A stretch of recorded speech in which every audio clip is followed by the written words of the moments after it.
மகேந்திரா நிறுவனம் இது ஒரு ஆட்டோ ஃப்ளைட் அப்படின்னு சொல்லி விளம்பரப்படுத்துறாங்க.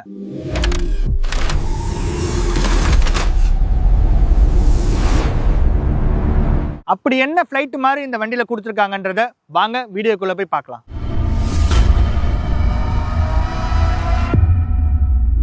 இந்த வீடியோ எடுக்க வெஹிக்கிள் கொடுத்த நிறுவனம் பார்த்தீங்கன்னா எஸ்ஆர்எஸ் மகேந்திரா தஞ்சாவூர். இந்த வெஹிக்கிள் நீங்கள் பார்க்குறீங்க அப்படின்னா டிஸ்பிளேல அவங்க கான்டாக்ட் நம்பர் கொடுக்குறேன். ஸோ ஃபர்தர் டீட்டெயில்ஸ் நீங்கள் அவங்ககிட்ட கேட்டு தெரிஞ்சுக்கலாம். இந்த உடோ எலக்ட்ரிக் ஆட்டோவோட லான்ச்சிங் ஈவெண்ட்டுக்கு என்னோட பிரதர் மணிகண்டன் போய் வீடியோ எடுத்திருந்தாரு. ஸோ என்னோட நேம் ராஜேஷ். நீங்கள் ஆல்ரெடி ப்ரீவியஸ் வீடியோவில் பார்த்துருக்கலாம். இது வரக்கூடிய கமர்ஷியல் வெஹிக்கிளுக்கு நானும் சேர்ந்து வீடியோ பண்ணலான்னு இருக்கேன். இந்த வீடியோவில் ஏதாவது நிறை குறைகள் இருந்தால் ப்ளீஸ் கமெண்ட் பண்ணுங்கள். ஸோ நான் அடுத்தடுத்த வீடியோவில் கண்டிப்பாக அதை நான் சேஞ்ச் பண்ணிக்கிறேன். ஸோ ஓவராலாக இந்த வெஹிக்கிளோட அவுட்லுக் எப்படி இருக்குன்னு பார்த்தீங்கன்னா ஆட்டோ ஃப்ளைட் அப்படின்னு சொல்லியிருக்காங்க. ஃபர்ஸ்ட் இந்த விண்ட்ஷீல்டு பார்ப்போம். ஸோ ஒரு வைடரான விண்ட்ஷீல்டு கொடுத்துருக்காங்க. ஸோ ஏரோடைனமிக் டிசைனில் கொஞ்சம் ஸ்லைடாக இந்த மாதிரியான விண்ட்ஷீல்டு கொடுத்துருக்காங்க. வைப்பர் இங்கே ப்ளேஸ் பண்ணியிருக்காங்க. பட் ஆனால் வைப்பர் வாஷர் மட்டும் கொடுக்கல. ஸோ வைப்பர் வாஷர் கொடுத்துருந்தா இன்னும் கொஞ்சம் நல்லா இருந்திருக்கும். ஏன்னா அவங்களோட விளம்பரத்தில் வந்து நான் கார் டிசைன் பண்ணுறவங்கள வச்சு தான் இந்த ஆட்டோ டிசைன் பண்ணியிருக்கேன்ற மாதிரி லான்ச்சில் சொல்லியிருந்தாங்க. ஸோ ஒரு சின்ன மைனஸ், ஒரு வைப்பர் வாஷர் இருந்திருக்கலாம். ஹாலோஜன் ஹெட்லாம்ப்ஸ் தான் கொடுத்துருக்காங்க. அதே மாதிரி ஹாலோஜன் இண்டிகேட்டர்ஸ் தான் இந்த வெஹிக்கிளில் வருது. ஸோ டிசைன் வைஸ் நல்லா இருக்குது. இந்த இடத்துல பார்த்தீங்கன்னா மகேந்திராவோட லோகோவும் அண்டு உடோன்ற பேஜஸ்மே கொடுத்துருக்காங்க. இது வந்து ஓன் போர்டுக்கு வரக்கூடிய கலர்ஸ். ஸோ நிறைய கலர் ஆப்ஷனில் இந்த வெஹிக்கிள் வருது ஓன் போர்டு ஆர் டீ போர்டுக்கு. நான் அதனால் டிஸ்பிளேல கொடுக்குறேன் என்னென்ன கலர்ஸ் இருக்குன்னு சொல்லி நீங்கள் பார்த்துக்கலாம். இந்த சைடும் ஓன் போர்டுக்கும் டீ போர்டுக்கும். ஏன்னா ஒவ்வொரு ஸ்டேட்டுக்கு பொறுத்து ஒவ்வொரு கலர் ஆப்ஷனில் டீ போர்ட் வெஹிக்கிள் வருது. நமக்கு க்ரீன் கலர் வருது. ஸோ நீங்கள் வேறு ஸ்டேட் போகிறீங்கன்ற போது வேறு கலர்ஸ் ஆப்ஷனில் வரும். சைட் ப்ரொஃபைல் விஷயத்துக்கு வருவோம். சைட் ப்ரொஃபைலில் பார்த்தீங்க அப்படின்னா ஒரு வைடரான மிரர்ஸ் கொடுத்துருக்காங்க. அது பார்க்க ரொம்ப ஸ்டைலாக இருக்குது. இந்த கார் மாதிரியான ஃபோல்டர் அன்ஃபோல்ட் ஆகக்கூடிய டைப்பில் கொடுத்துருக்காங்க. இந்த இடத்துல பார்த்தீங்கன்னா ஒரு சின்ன கிராஃபிக்ஸ் உடோன்ற பேட்சிங் கொடுத்துருக்காங்க. இப்போ கவர்மெண்ட் நார்ம்ஸ் படி ஆட்டோக்கு டோர் முக்கியம். ஸோ அதே மாதிரி ரெண்டு சைட்லையுமே டோர்ஸ் கொடுத்துருக்காங்க. டோருக்குள்ளேயும் பார்த்தீங்கன்னா பாட்டில் ஹோல்டர்ஸும் கொடுத்துருக்காங்க. ரெண்டு சைடுமே பாட்டில் ஹோல்டர்ஸ், சின்ன சின்ன பொருள் வைக்கிற மாதிரியான ஸ்பேஸ் கொடுத்துருக்காங்க. அதே மாதிரி உங்களுக்கு உள்ளே பார்த்தீங்கன்னா ஸ்பேஸுமே நிறையா கொடுத்துருக்காங்க. நம்ம உள்ளே போகும்போது டீட்டெயிலாக பார்ப்போம். பேக் சைடுக்கு வருவோம். டெய்லைட்ஸ் பார்த்தீங்க அப்படின்னா ரொம்பவே ஸ்டைலாக கொடுத்துருக்காங்க இந்த daylights. So indicators, reverse lights எல்லாமே இதிலே இப்போ ப்ளேஸ் ஆகிற மாதிரி கொடுத்துருக்காங்க. ஒரு சின்ன பூட் ஸ்பேஸுமே இதில் கொடுத்துருக்காங்க. ஸோ அது பூட் ஸ்பேஸ்ன்னு சொல்ல முடியாது. ஸ்பேர் வீலும் செகண்டரி பேட்டரிஸும் கொடுத்துருக்காங்க. அதுக்கான ஜாக்கி அந்த ஐட்டம்ஸ் எல்லாமே கொடுத்துருக்காங்க. குட்டி குட்டி ஸ்பேஸ் இருக்கு. ஸோ ஆனால் பெருசாக அதில் எதுவும் நீங்கள் வச்சு கேரி பண்ணி போகிற அளவுக்கான ஸ்பேஸ்லாம் கிடையாது. இது மகேந்திரா நிறுவனம் இந்த வெஹிக்கிளை ஒரு மோனோகாக் பில்ட் பண்ணியிருக்காங்க. அதே மாதிரி பார்த்தீங்கன்னா ஒரு நியூ இனோவேஷன். ஆட்டோ எப்போவுமே ஒரே டைப்பில் வந்துட்டு இருக்கு. நியூ இனோவேஷனாக இருக்கும்னு சொல்லி லான்ச்சிங்கில் சொல்லியிருந்தாங்க. ஸோ என்னோட பிரதர் மணிகண்டனுமே ஒரு இது சொல்லியிருந்தாங்க. இந்த வெஹிக்கிளை பார்க்க ஒரு வெஹிக்கிள் மாதிரி இருக்குது. பட் ஆனால் இந்த ஈவெண்ட்டில் என்னால் சொல்ல முடியாதுன்னு சொல்லியிருந்தாங்க. அந்த வெஹிக்கிள் என்னன்றதை நீங்கள் கெஸ் பண்ணியிருப்பீங்க. எஸ், மாண்ட்ரா எலக்ட்ரிக் அப்படின்னு சொல்லி ஒரு இதே மாதிரி ஒரு ஆட்டோ சேம். அதுவும் இதுவும் பார்க்க சிமிலராக ஒரே மாதிரி தான் இருக்கும். மகேந்திரா புதுசுன்னு சொல்கிறாங்க. நான் மாண்ட்ரா அதுக்கு முன்னாடியே வந்துருச்சு.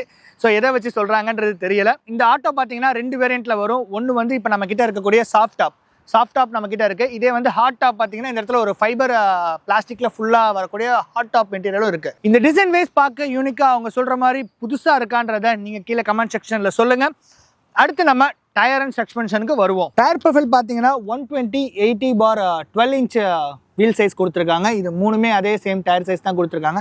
அதே மாதிரி பார்த்தீங்கன்னா ஃப்ரண்ட் சஸ்பென்ஷன் பார்த்தீங்கன்னா பாட்டம் லிங்க் ஹைட்ராலிக் சஸ்பென்ஷன் கொடுத்துருக்காங்க. ஸோ ரெண்டு சஸ்பென்ஷன் வரும். இதுக்கு முன்னாடி வந்து ஆட்டோவில் பார்த்தீங்க எல்லாத்துலேயுமே பார்த்தீங்கன்னா சிங்கிள் சஸ்பென்ஷன் தான் வரும். இந்த வெஹிக்கிளில் ரெண்டு சஸ்பென்ஷன் கொடுத்துருக்காங்க பைக் மாதிரி. ஸோ உங்களுக்கு வந்து பெட்டரான ரைட் அண்ட் ஹேண்ட்லிங் கிடைக்கும்னு சொல்லி மகேந்திரா நிறுவனம் சொல்கிறாங்க. நம்ம ஓட்டி பார்க்கும் போது அதையும் நம்ம செக் பண்ணி பார்ப்போம். அதே மாதிரி ரியர் சைடில் பார்த்தீங்க அப்படின்னீங்கன்னா இண்டிபெண்டன்ட் சஸ்பென்ஷன் கொடுத்துருக்காங்க. ஸோ காரில் வர மாதிரியான தனித்தனி சஸ்பென்ஷன் இருக்கும். ஸோ அதுவுமே ஒரு பின்னாடி உட்காந்துருக்க பேசஞ்சருக்கு ரொம்பவே கம்ஃபர்ட்டாக இருக்கும் அப்படின்னு சொல்கிறாங்க. ரியல் டைமில் எப்படி இருக்குன்றதை நம்ம செக் பண்ணி பார்க்கலாம். அடுத்து இதோட இன்டீரியலுக்குள்ளே போவோம். இன்டீரியரில் என்னென்ன விஷயம் கொடுத்துருக்காங்கன்றது. ஃபர்ஸ்ட் இந்த வெஹிக்கிள் எனக்கு ரொம்பவே பிடிச்சது என்ன அப்படின்றது பார்த்தீங்கன்னா என் ஹைட்டுக்கு இந்த வெஹிக்கிளில் ஈஸியாக வந்து உட்கார முடியுது. பிரேக் அண்ட் எல்லாமே ரொம்ப அப்ளை பண்ண முடியுது. ஏன்னா நான் இதுக்கு முன்னாடி இருக்க டீசல் வெஹிக்கிள்ஸ்லாம் நான் ஓட்டியிருக்கேன். ஃப்ரெண்டோட வெஹிக்கிள்லாம் எடுத்து நான் ஓட்டியிருக்கும் போது அது ரொம்ப கிட்ட இருக்கும். என்னால் திருப்புறதோ பிரேக் அப்ளை பண்ணும் போதோ அந்த முட்டி இடிக்கிற பிரச்சனைலாம் இருக்கும். பட் இந்த ஆட்டோ ரொம்பவே கம்ஃபர்டபுளாக இருக்குது. நீங்களே பார்க்கலாம் எவ்வளோ ஸ்பேஸ் கொடுத்துருக்காங்கன்றது. என்னோடய ஹைட் வந்து பார்த்தீங்கன்னா 6.2. எனக்கு மேலேயுமே பார்த்தீங்கன்னா எந்த இடத்துலையுமே ஹெட்ரூம் வந்து தட்டவே இல்லை. அதே மாதிரி லெக் ரூம் ஸ்பேஸுமே ரொம்பவே கம்ஃபர்டபுளாக இருக்குது. ஸோ இப்போ ஃப்ரீயாக ஓட்டுறாங்க அப்படின்னா அப்படி ஜாலியாக ஓட்டலாம். ஸோ எந்த இதுவுமே இல்லை. என் ஹைட்டுக்கே கம்ஃபர்டபுளாக இருக்குன்ற போது ஒரு 5.5 ஃபீட்டில் இருக்கீங்க அப்படின்னா உங்களால் ஈஸியாகவே இந்த வெஹிக்கிளை ரொம்ப கம்ஃபர்டபுளாகவே ட்ரைவ் பண்ண முடியும். இந்த வெஹிக்கிளோட சுவிச்சஸ் ஃபீச்சர்ஸ்லாம் பார்ப்போம். டிஸ்பிளே பார்த்தீங்கன்னா குட்டியாக டிஜிட்டல் கிளஸ்டர் கொடுத்துருக்காங்க. ஸோ அதில் என்னென்ன கொடுத்துருக்காங்கன்னு பார்த்தீங்கன்னா ஓடோமீட்டர்ஸ் கொடுத்துருக்காங்க, பேட்டரியோட ரேஞ்ச் கொடுத்துருக்காங்க. ஸோ பேட்டரியோட சார்ஜ் எவ்வளோ இருக்குது, ரேஞ்ச் எவ்வளோ இருக்குன்றது கொடுத்துருக்காங்க. ஸோ இதை நம்ம சேஞ்சும் பண்ணிக்கலாம். வேறு என்னென்ன இருக்குது, ட்ரிப்பு, ஆவரேஜு, ஸோ அந்த மாதிரியான பேசிக் டீட்டெயில்ஸ் அண்ட் டைமும் கொடுத்துருக்காங்க. ஸோ ஹேண்டில் பாரில் பார்த்தீங்க அப்படின்னிங்கன்னா இங்கே உங்களுக்கு கண்ட்ரோலர்ஸ் கொடுத்துருக்காங்க.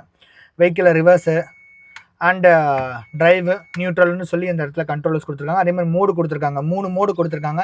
அது என்னென்னன்றது பார்த்தீங்க அப்படின்னிங்கன்னா ரேஞ்ச் மோடுன்னு கொடுத்துருக்காங்க, அதே மாதிரி ரைட் மோடு அப்படின்னு கொடுத்துருக்காங்க, ரேஸ் மோடுன்னு கொடுத்துருக்காங்க.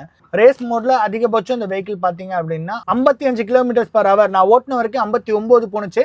ஸோ பேசஞ்சர்லாம் ஏற்றிட்டு போகிறீங்கன்ற போது 55 km/h போகும்னு சொல்லியிருக்காங்க. இதுக்கு எதுக்குப்பா இந்த ரேஸ் மோடுன்னு ஒன்று கொடுத்துருக்காங்கன்றது எனக்கு தெரியலை.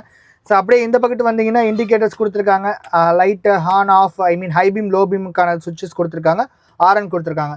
இந்த இடத்துல நம்ம காருக்கு வர மாதிரியான இந்த லைட்டை எப்படி நம்ம ஆன் பண்ணக்கூடியதுக்கான சுவிட்சஸ் இதில் நம்ம கொடுத்துருக்காங்க. அசாடும் வைப்பர்ஸ்க்கான சுவிட்ச் கொடுத்துருக்காங்க. இந்த இடத்துல ஒரு 3 சுவிட்சுக்கான ஒரு ப்ரொவிஷன்ஸ் கொடுத்துருக்காங்க. நீங்கள் வேணும்னா நீங்கள் ஆட் பண்ணிக்கலாம். அதே மாதிரி 12 volt சாக்கெட் கொடுத்துருக்காங்க. இதோட இன்னொரு வேரியண்ட் ஹாட் டாப் வேரியண்ட்டில் பார்த்தீங்கன்னா உங்களுக்கு இந்த இடத்துல யூஎஸ்பி டைப் சிக்கான போர்ட்டும் அண்ட் ஒரு யூஎஸ்பி போர்ட்டும் கொடுத்துருந்தாங்க. இந்த வேரியண்ட்டில் பார்த்தீங்கன்னா ரிவர்ஸ் சென்சார்ஸ் கொடுத்துருக்காங்க இந்த மாடலில். ஸோ இருங்க ஆன் பண்ணி காட்டுறேன். ஸோ உங்களுக்கு பீப் சவுண்டு கேட்கும், ரிவர்ஸ் சென்சாரோடது. இதே நீங்கள் இந்த ஹாட் டாப் வேரியண்ட்டில் போனீங்கன்னா இந்த இடத்துல பார்த்தீங்கன்னா ஒரு சின்ன டிஸ்பிளே கொடுத்து உங்களுக்கு ரிவர்ஸ் கேமரா கொடுத்துருப்பாங்க. அப்படியே நம்ம ரியர் சைடுக்கு வருவோம். ரியர் சைடுக்கு வரதுக்கு முன்னாடி ஒன் மோர் திங், இந்த இடத்துல ஸ்பீக்கர்ஸ்க்கான ப்ரொவிஷன்ஸ் கொடுத்துருக்காங்க. ஸோ இங்கேயும் இந்த இடத்துலையும் நீங்கள் பார்த்தீங்கன்னா ஸ்பீக்கர்ஸ்க்கான ப்ரொவிஷன்ஸ் கொடுத்துருக்காங்க. வாட்டர் பாட்டில் ஹோல்டர்ஸ் கொடுத்துருக்காங்க. இந்த இடத்துல பார்த்தீங்கன்னா பேட்டரியை கட் ஆஃப் பண்ணக்கூடியதுக்கான சுவிட்ச் ஒன்று இந்த இடத்துல கொடுத்துருக்காங்க. ஸோ அது இல்லாமல் எனக்கு ஒரு ரொம்ப பிடிச்ச விஷயம் என்னென்னா, நார்மல் ஆட்டோவில் இந்த இடத்துல நம்ம காலை வச்சு பிரேக் அப்ளை பண்ணுற மாதிரி இருக்கும். பட் ஆனால் இந்த ஆட்டோவில் பார்த்தீங்கன்னா சிம்பிளாக நம்ம ஒரு லைட்டாக காலை மூவ் பண்ணி ப்ரெஸ் பண்ணாலே போதுமானதாக இருக்குது பிரேக் அப்ளை பண்ணுறதுக்கு. யூஸ்வலாக எலக்ட்ரிக் வெஹிக்கிளில் பார்த்தீங்கன்னா ரீஜெனரேட்டிவ் பிரேக்கிங் சிஸ்டம்ன்றது கொடுத்துருப்பாங்க. அது காமனான விஷயம், எல்லா எலக்ட்ரிக் வெஹிக்கிள்லையுமே இருக்கிறது தான். இந்த வெஹிக்கிளில் பார்த்தீங்க அப்படின்னா நம்ம பிரேக் அப்ளை பண்ணி தான் இந்த வெஹிக்கிளை ஸ்லோ டவுன் பண்ணணும்னு அவசியம் இல்லை. நம்ம ஆக்சிலேட்டரை ரிவர்ஸில் ட்விஸ்ட் பண்ணால், அதாவது நம்ம எப்போவுமே இப்படி தானே ஆக்சிலேட்டர் கொடுப்போம், இதை ரிவர்ஸில் ட்விஸ்ட் பண்ணால் ரீஜெனரேட்டிவ் பிரேக்கிங் சிஸ்டம் ஆக்டிவேட் ஆகிடும். ஸோ நீங்கள் பிரேக் அப்ளை பண்ணாமலே இந்த எலக்ட்ரிக் மோட்டாரோட உதவியால் வெஹிக்கிள் ஸ்லோ டவுன் ஆகிடும். இதனால என்ன ப்ளஸ்பா அப்படின்னு பார்த்தீங்க அப்படின்னா நமக்கு பிரேக் பேட் மெயினாக. ஸோ பிரேக் பேட் வந்து சீக்கிரமாக தேயறதை இதனால் தவிர்க்க முடியும். ஸோ இந்த விஷயம் ரொம்பவே யூனிக்காக இருந்துச்சு இந்த வெஹிக்கிளில். அதே மாதிரி ஹில் ஹோல்ட் அசிஸ்ட்டும் இந்த வெஹிக்கிளில் கொடுத்துருக்காங்க. அதுவுமே ஒரு சூப்பரான ஃபியூச்சர்ஸ்னே சொல்லலாம். அப்படியே நம்ம ரியர் சீட்டுக்கு வருவோம். ஃப்ரண்ட்டில் எவ்வளோ ஸ்பேஸ் கொடுத்துருந்தாங்களோ அதே மாதிரி ரியர்லேயும் பார்த்தீங்கன்னா நல்லாவே ஸ்பேஸ் கொடுத்துருக்காங்க. ஸோ 2 அல்லது 3 பேசஞ்சரை நீங்கள் ஏற்றிட்டு போகிறீங்கன்னா கம்ஃபர்டபுளாகவே இதில் நீங்கள் ட்ரைவ் பண்ணலாம். அந்த அளவுக்கு தான் இங்கே கொடுத்துருக்காங்க. அதே மாதிரி நான் சொன்னேன் பார்த்தீங்களா, வாட்டர் பாட்டில் ஹோல்டரும் மொபைல் ஹோல்டர்ஸும் இந்த சின்ன சின்ன ஐட்டம் போட்டு வைக்கிற மாதிரி இங்கே ஸ்பேஸ் கொடுத்துருக்காங்க. நான் கம்ஃபர்ட்டாக தான் உட்காந்துருக்கேன். என்னோட லெக் ரூம் பாருங்கள். அதே மாதிரி ஹெட் ரூமும் பார்த்தீங்க அப்படின்னிங்கன்னா ரொம்பவே ஹியூஜரான ஹெட் ரூம் கொடுத்துருக்காங்க. அதே மாதிரி இந்த ஆட்டோவில் நம்ம நார்மல் டீசல் ஆட்டோவை கம்பேர் பண்ணுறதை விட ரியல் ஸ்பேஸ் ஸ்டோரேஜ்ன்றது சுத்தமாகவே இல்லை. ஒரு சின்ன சின்ன ஹேண்ட்பேக் வைக்கிற அளவுக்கு தான் இருக்குது. ஒரு லக்கேஜ் எடுத்துகிட்டு போகிறோம், ஒரு ட்ராலி மாதிரியான விஷயங்களை நம்ம டீசல் ஆட்டோவில் வைக்கிற அளவுக்கு இந்த இடத்துல ஸ்டோரேஜ் ஸ்பேஸ் கொடுக்கல. ஸோ அது ஒரு சின்ன மைனஸாக நான் ஃபீல் பண்ணுறேன். அதை விட முக்கியமாக ஒரு இவி வெஹிக்கிளுக்கு பேட்டரியும் அந்த பேட்டரியில் எவ்வளோ ரேஞ்ச் போகுதுன்றதான் முக்கியம். இந்த வெஹிக்கிளோட பேட்டரி பேக்கப் பார்த்தீங்க அப்படின்னா 11.7 kW பேட்டரி கொடுத்துருக்காங்க. LFP டெக்னாலஜி, அதாவது லித்தியம் அயன் பேட்டரி கொடுத்துருக்காங்க. இது ஒரு ஃபுல் சார்ஜுக்கு எடுத்துக்கக்கூடிய டைம் பார்த்தீங்க அப்படின்னா 5 hours 15 minutes கம்பெனி சைட்லேருந்து சொல்கிறாங்க. ஐ திங்க் 6 to 7 hours தான். ஜீரோலேருந்து நீங்கள் சார்ஜ் பண்ணிங்கன்னா இன்னும் கூட ஆகும். எப்போவுமே கம்பெனி ரெக்கமெண்ட் பண்ணுறது பார்த்தீங்கன்னா 20 to 80 தான் சொல்லுவாங்க. 20 to 80 5.5 hours சார்ஜ் ஏறுன்ற மாதிரி சொல்லியிருக்காங்க. அதே மாதிரி இந்த வெஹிக்கிளில் ஒரு டிசி சார்ஜரோட சப்போர்ட் கொடுத்துருக்கலாம். இன்கேஸ் எங்கேயாவது லாங் போகிறாங்க அப்படின்னா ஒரு காரை சார்ஜ் பண்ணக்கூடிய இந்த கமர்ஷியல் சார்ஜர் ஸ்டேஷனில் கொடுத்து சார்ஜ் பண்ணுற மாதிரியான ஆப்ஷன் கொடுத்துருந்தா இன்னுமே பெஸ்ட்டாக இருந்திருக்கும். இதோட மேக்ஸிமம் ரேஞ்ச், கம்பெனி சொல்லக்கூடிய மேக்ஸிமம் ரேஞ்ச் பார்த்தீங்க அப்படின்னா 200 km சொல்லியிருக்காங்க. ரியல் டைமில் எனக்கு தெரிஞ்சு ஒரு 170 அந்த ரேஞ்சு கொடுத்தாலே ஓகே தான். இந்த வெஹிக்கிளோட மோட்டார் பவர் பார்த்தீங்கன்னா 10 kW. மேக்ஸிமம் டார்க் பார்த்தீங்கன்னா 52 Nm ஆஃப் டார்க் ப்ரொடியூஸ் பண்ணும். வாரண்ட்டி அப்படின்னு பார்த்தீங்க அப்படின்னா 1.5 லட்சம் கிலோமீட்டர் அல்லது 5 வருஷத்துக்கு மோட்டார் அண்ட் பேட்டரி வாரண்ட்டி தராங்க.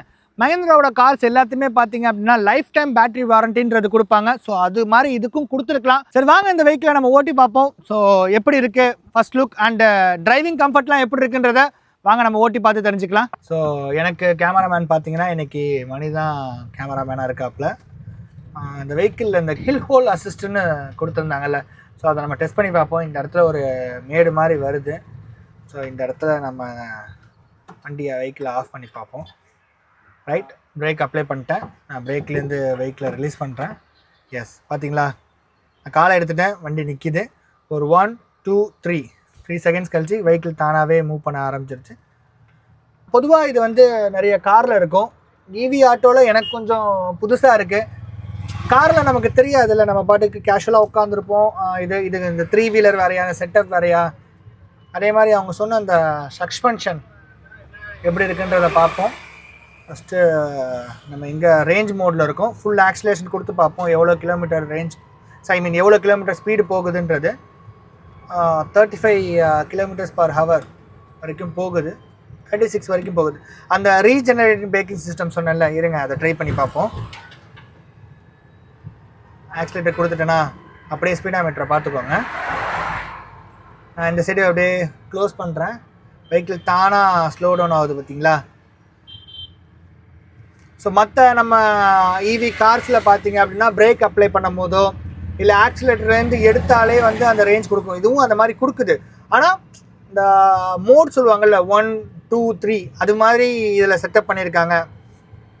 ஸோ இப்போ பாருங்களேன், இந்த L and H இந்த நோட் பண்ணிங்கனாலே தெரியும். நான் ஆக்சிலேட்டர் விட்டாலுமே ரீஜெனரேட்டிவ் பிரேக்கிங் சிஸ்டம் ஒர்க் ஆகுது.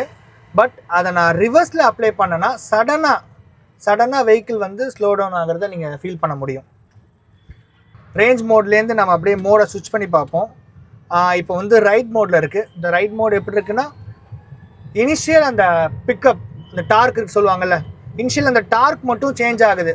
மற்றபடி ஸ்பீட் எல்லாமே காமனாக தான் போகுது. பட் அந்த டார்க் மட்டும் உங்களுக்கு சேஞ்ச் ஆகுது. இப்போ இந்த ரேஞ்ச் மோடில் பார்த்தீங்கன்னா டார்க் கம்மியாக இருக்குது. இதே ரைட் மோடில் பார்த்தீங்கன்னா டார்க் கூட இருக்குது.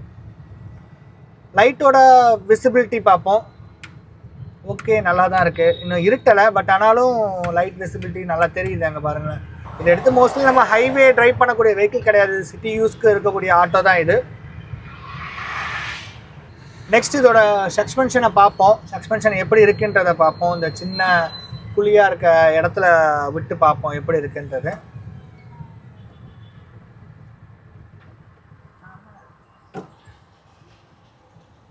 சஸ்பென்ஷன் நல்லாவே பண்ணியிருக்காங்க. அந்த இண்டிபெண்டன்ட் சஸ்பென்ஷனும் ரொம்பவே சூப்பராக இருக்குது. பொதுவாக டீசல் ஆட்டோவில் பார்த்தீங்கன்னா சவுண்ட் அண்ட் வைப்ரேஷனோட நம்ம ட்ராவல் பண்ணுற மாதிரி இருக்கும். இது சத்தமே இல்லாதது ரொம்பவே நல்லா இருக்குது. சைலண்ட்டாக நம்ம ட்ராவல் பண்ணுற மாதிரி ஒரு ஃபீலை கொடுக்குது. ஸோ 87% பேட்ரி சார்ஜ் இருக்குது. ரேஞ்ச் பார்த்தீங்கன்னா 174 km ரேஞ்சுன்றது இந்த வெஹிக்கிளில் காட்டுது. அதே மாதிரி மோடெல்லாம் சேஞ்ச் பண்ணாலும் ரேஞ்ச் ஒன்றும் பெருசாக டிஃப்ரென்ஸ் காட்டல. இப்போ ரேஸ் மோடில் இருக்குது. இந்த வெஹிக்கிளுக்கு தேவையே இல்லைன்னு சொன்னால் பார்த்தீங்களா, அந்த ரேஸ் மோட் அந்த மோடில் இருக்குது. இதோட டாப் ஸ்பீடே 55 தான். ஸோ எவ்வளோ போகுதுன்றதை பார்ப்போம்.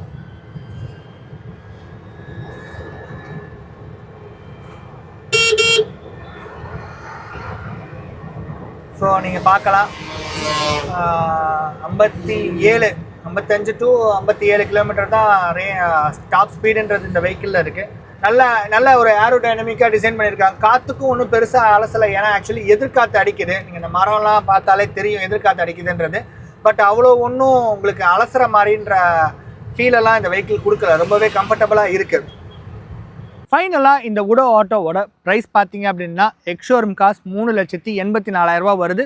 அப்ராக்சிமேட்லி ஆன் ரோட் பார்த்தீங்கன்னா ஒரு 420 பக்கம் வரும். 4,20,000 செலுத்தி நான் ஏன் ஒரு இவி வெஹிக்கிள் போகணும் அப்படின்னு உங்களுக்கு எல்லாருக்குமே தோணலாம். ஒரு சின்ன உதாரணம், டீசல் ஆட்டோ ஒரு மாதத்துக்கு ஒரு 6,000 கிலோமீட்டர் நீங்கள் டிரைவ் பண்ணுறீங்கன்னு வச்சுப்போம். லிட்டருக்கு ஒரு 30 கிலோமீட்டர் மைலேஜ் கொடுக்குது அப்படின்னா நீங்கள் ஒரு 18,000 பக்கம் டீசலுக்கு மட்டுமே செலவு பண்ணுவீங்க.